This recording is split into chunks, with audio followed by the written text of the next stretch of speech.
All right, we're out here on the floor and we are getting ready to head out. I have a class later on and we're going to be interviewing Jim right now. So this is out of Chicago Photography Conference. Jim, thank you for taking the time to come down and chat with me. Thank you for asking me. Yeah, great. So you've had quite a journey. We chatted a little bit throughout the couple days here, and you've had quite a journey in photography and in life. So tell me a little bit about how you got to where you are now and how your styles developed. Well, I spent 25 years, almost 25 years in media production. I did audio and video, and I was an animator for a while.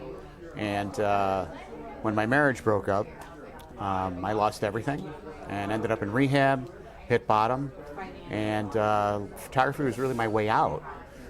Just reaching back for that artistic muse that I had lost and buried for all that time. And so really my work is about my journey and my struggle to understand myself and my place in the world. And I suppose that's why my work is kind of dark. Cool. And that's why I work primarily in black and white. So it's really about reaching inside and not so much about what I'm seeing. Excellent, excellent. So we were looking through some of your work, and I love black and white, by the way. If I could just shoot all black and white, I would. It's amazing. And you created this style, and we said, we talked about how it's a little bit difficult sometimes to get a good black and white, So what is a tip or an idea or direction you could give like a new photographer that's like, I also like black and white, but they may not be getting it yet? Yeah, I think the real trick to doing really good black and white is to understand how to think in black and white. So to get a little bit of color theory and recognize that only luminance matters with black and white, hue and saturation are completely irrelevant. Sure. And being able to see that out in the field when you're shooting, and to recognize good contrast. And then post-production is really important because you can really control the lighting of your photograph in a black and white format, and it's easier to do that, I think, in black and white than it is in color. Yeah. So post-processing is really important. I teach a lot of post-processing to my students. What are your go-to tools for editing? Well, I use a little bit of Lightroom, lots and lots of Photoshop, lots of masking, but I don't use a large number of tools in Photoshop, just a couple things. Mostly levels and curves, but lots of selections and lots of masking. And colors work differently in black and white. I'll edit sometimes in black and white and then flip it back to a color image afterwards because you're changing the way it looks. You're getting all the dynamic range a little bit differently than you are. And the color kind of distracts me.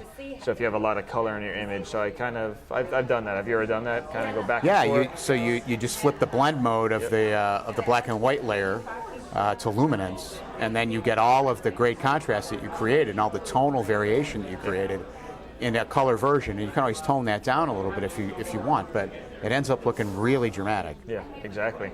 So in your journey and everything, you've been teaching now. So what are some of the classes you were teaching here? I was teaching a black and white artistry class, and I kind of taught it in two parts.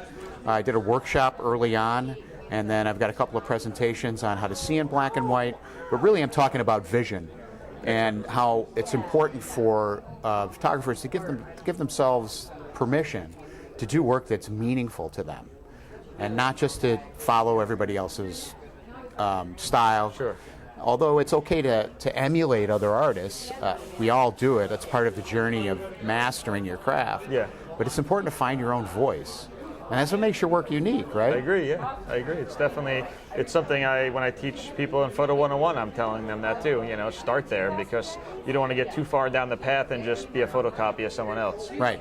So I teach people to pay attention to the creative urges in their life, those little creative symptoms, things that they're drawn to again and again, and then kind of pay attention to what I call outcast phenomenon, which are the things about you that people say are kind of weird. That make you strange. Well, you're wired that way for a reason, and it's good to pay attention to that. And there's a lot of really good work that comes out of that, which is part of the reason why I think some artists go a little loopy. They spend too much time there. Yeah, exactly. So what we ask all of our artists is one thing that never fails to inspire you. So what is one thing out there that keeps you inspired and keeps you going day to day when you're kind of, you're in a rut or just stuff is, not feeling like it should? The question I always ask myself is, what's the worst thing that could happen? And my answer to that question is, for me, it already happened. Yep. So I survived that, so I can survive, whatever's coming. And I am fortunate enough artistically to live in this great city, and I'm really excited to spend all this time around these people who have come here, some of them for the first time, and to be able to show them the architecture that's here, because I'm really passionate about the architecture here. Yeah. And sometimes I just come down here and I don't even shoot, and I'll just walk, because I'm inspired and awed by, by the great architectural artistry. Oh, it's a great town for that. It's just amazing. So that keeps me going. And Goethe called architecture frozen music, and he's really right. It really is. Very cool. So where can everyone find out more about you and your art and workshops and different things like that? You can catch up with me on my website, which is alteredspacephoto.com. Cool. And sign up for my blog. And we're going to do my first international trip in November. Where to? We're going to go to Italy. Awesome. So we're going to Venice and Florence and the Dolomite Mountains. We'll be there for 8 days. Nice. So yeah, if You anybody's need someone to interested- carry your bags, possibly? Absolutely, come on. I haven't been there since I was 15, 16. It'll I be think. my first time. I So. went there with my grandparents. That's where they're originally from, and spent 30 days all around Italy. It was awesome. I had a film camera, and they're all high ASA, not even ISO. And Right. I've been dying to go back ever since. So. Well, it's going to be a good time. It's my first time, and I'm really looking forward to it.